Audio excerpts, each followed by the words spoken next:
안녕하십니까. 이것이 진짜 러시아다 에따라시아입니다. 최근 러시아는 코로나19 백신 개발이 눈앞에 있다고 발표했습니다. 이번 백신 개발에 투자한 국부펀드인 러시아 직접투자펀드의 키릴 드미트리예프 대표는 이번 백신 개발은 스푸트닉 쇼크와 같을 것이다 라고 말했는데요. 스푸트닉은 많은 분들이 들어보셨겠지만 소련이 미국보다 앞서 세계 최초로 쏘아 올린 인공위성입니다. 미국은 스푸트닉 발사 소식을 듣고 엄청난 충격에 빠졌다고 합니다. 미국의 학자들은 스푸트닉 사건을 진주만 공습, 9.11 테러와 함께 20세기 3대 사건으로 평가하고 있습니다. 스푸트닉은 냉전시대 미국과 소련 사이 벌어진 우주 경쟁에서 소련의 기선제압을 알린 상징적인 사건이었습니다. 미국과 소련의 우주 경쟁은 사실 라켓 경쟁에서 시작합니다. 2차 세계대전이 막바지였던 1945년 초 미국, 소련, 영국의 세 연합국은 앞에서는 협력했지만 뒤로는 패전이 멀지 않았던 독일의 최신 군사기술을 차지하기 위해 경쟁을 벌였습니다. 그 중에서도 가장 뜨거웠던 것은 V2 라켓 기술. V2는 음속보다 4배 이상 빠른 속도로 날아가 목표를 명중시키는 신무기였는데요.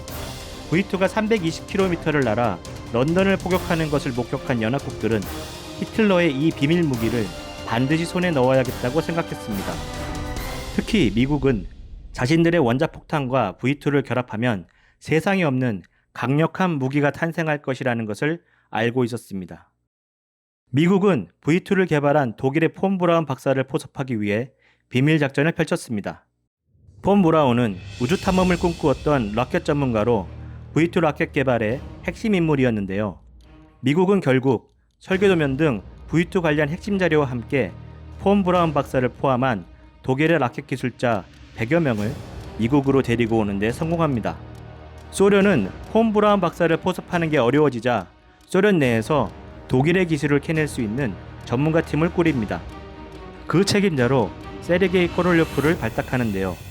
그도 폰 브라운처럼 우주 탐험을 꿈꾸었던 엔지니어로 당시 소련 내 최고 로켓 전문가였습니다. 그는 스탈린 대숙청으로 강제 수용소에 6년 동안 수감되어 있었는데요. 급작스럽게 로켓 전문가가 필요했던 소련은 그를 출감하여 독일로 파견합니다. 소련은 전후 독일 영토 분할 점령 과정에서 V2 로켓 공장이 있는 지역을 관할하게 되었고 코롤료프에게 V2 라켓 기술을 알아내도록 지시합니다. 그리고 결국에는 수백 대의 열차를 동원하여 V2 라켓 공장 근처에 남아있던 독일의 기술자들과 핵심 부품들을 모두 소련으로 가지고 갔습니다.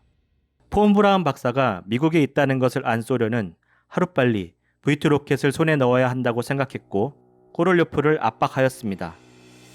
코롤료프는 모스크바 외곽의 공장에서 V2 라켓 도면을 새로 그리기 시작했습니다. 도면을 완성하는 데에만 2년이 걸렸다고 합니다. 그리고 수차례의 시행착오 끝에 마침내 1949년 2월 V2 라켓을 발사하는 데 성공하게 됩니다. 반면 미국은 여유 있는 모습을 보였습니다. 제2차 세계대전이 끝난 후 미국을 대적할 만한 국가가 없었던 데다 세계 최고의 라켓 전문가 폰 브라운도 자기 수중에 있었기 때문입니다. 게다가 미국 국내에서 나치의 기술을 훔쳐다 쓴다는 것에 비난 여론이 일었습니다. 이런 이유들로 로켓 개발은 진도가 나가지 못했고 미국의 투항에 우주 탐험이라는 꿈을 펼치고자 했던 폰 브라운도 답답한 처지에 놓이게 되었습니다. 미국에 이어 소련은 1953년 수소폭탄까지 갖게 되었지만 당시 전력의 핵심인 공군과 해군 능력은 미국에 크게 뒤처져 있었습니다. 이는 수소폭탄이 있어도 미국보다 먼저 타격할 방법이 없다는 말이었고 소련은 미국에 대해 전쟁 억지력을 가질 수 없다는 의미였습니다. 스탈린에 이어 소련의 수장에 오른 후르쇼프는 코롤료프에게 어마어마한 무게의 탄두를 싣고 8,000km 이상을 날아갈 수 있는 로켓을 만들라고 지시합니다. 세르게이 코롤료프는 대륙간 탄도미사일로 사용할 수 있는 라켓 L7을 만들겠다고 발표했고 후르쇼프에게 평소 꿈이었던 인공위성 발사에도 L7을 활용할 수 있다고 진언했습니다. 후르쇼프도 군사위성으로 활용할 수도 있고 선전의 목적으로도 적합하다 판단하여 인공위성 발사 계획을 승인하였습니다. 코롤료프는 6번의 시험 발사 끝에 마침내 L7 발사에 성공합니다. 그리고 인공위성도 최초의 디자인에서 과학 장비를 확 줄여 무선 송신기만 장착한 최소형으로 재디자인하였습니다. 이 인공위성은 후에 스푸트닉이란 이름으로 불리게 됩니다. 그리고 마침내 1957년 10월 4일 L7은 스푸트닉을 싣고 날아오릅니다. 스푸트닉은 인류 최초로 지구 궤도를 도는 인공위성이 되었고 우주 시대를 열었습니다. 스푸트닉은 시속 3만 km의 속도로 지구를 96분마다 한 바퀴씩 돌면서 지구를 향해 시그널을 보냈습니다. 미국은 스푸트닉 성공 소식에 큰 충격에 휩싸입니다.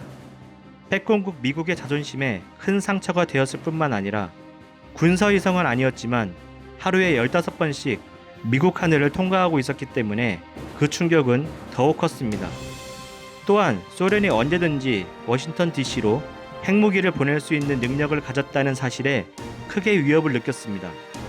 미국도 아이젠하워 대통령이 1955년 인공위성 발사 계획을 승인했지만 군을 중심으로 여러 곳에 분산 추진되면서 국가적 역량이 집중되지 않았습니다. 게다가 가장 역량이 높았던 본 브라운에 대해서는 여전히 나치 출신이라며 경계심을 늦추지 않으면서 미국의 인공위성 개발은 앞으로 나아가지 못했습니다. 스푸트닉 발사 한 달 만에 소련은 미국에게 한 번 더 강펀치를 날립니다. 1957년 11월 3일 이번에는 스푸트닉 2호에 라이카라 불리는 작은 기를 탑승시켜 생명체를 최초로 우주로 보내는데 성공합니다. 미국은 애가 탔습니다. 미국은 미 해군이 개발한 뱅가드 로켓을 이용해 1957년 12월 6일 인공위성 발사를 감행합니다. 발사 장면은 전 세계로 생방송되었고 미국의 모든 눈은 뱅가드 발사에 쏠려 있었습니다. 그러나 이 로켓은 발사되고 3초 후 발사대를 채 벗어나지도 못하고 폭발해버렸고 미국은 더 큰 좌절감을 맛보게 됩니다.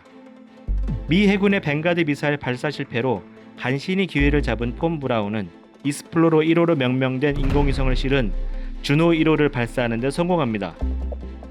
그러나 익스플로러 1호는 5kg으로 스푸트닉에 비해 무게가 6분의 1밖에 안 되었고 후르쇼프는 작은 오렌지라고 비아냥거렸다고 합니다. 그리고 며칠 후 2월 3일 소련은 익스플로러 1호를 비웃듯 1.3톤짜리 과학탐성위성 스푸트닉 3호를 발사합니다. 스푸트닉 쇼크는 미국의 변화를 강요했습니다. 미국은 먼저 우주기술 개발 역량을 하나로 모으기 위해 대통령 직속기구로 1958년 7월 나사를 설립합니다. 그리고 교육과정도 변경합니다. 스푸트닉 발사 전까지는 미국의 교육은 창의성과 개성을 중시하고 경험을 바탕으로 하는 진보주의 교육이 중심이었는데 아이들이 원하는 것만 가르치는 교육은 국가 발전에 도움이 되지 않는다고 하여 학문 중심의 교육과정을 채택합니다. 스푸트닉 쇼크는 인류 역사에서 과학의 급속한 발전을 가져오기도 했습니다. 소련의 미사일 공격에 위기감을 갖게 된 미국은 전시 상황에서 비상통신망을 확보해야 할 필요성을 느낍니다.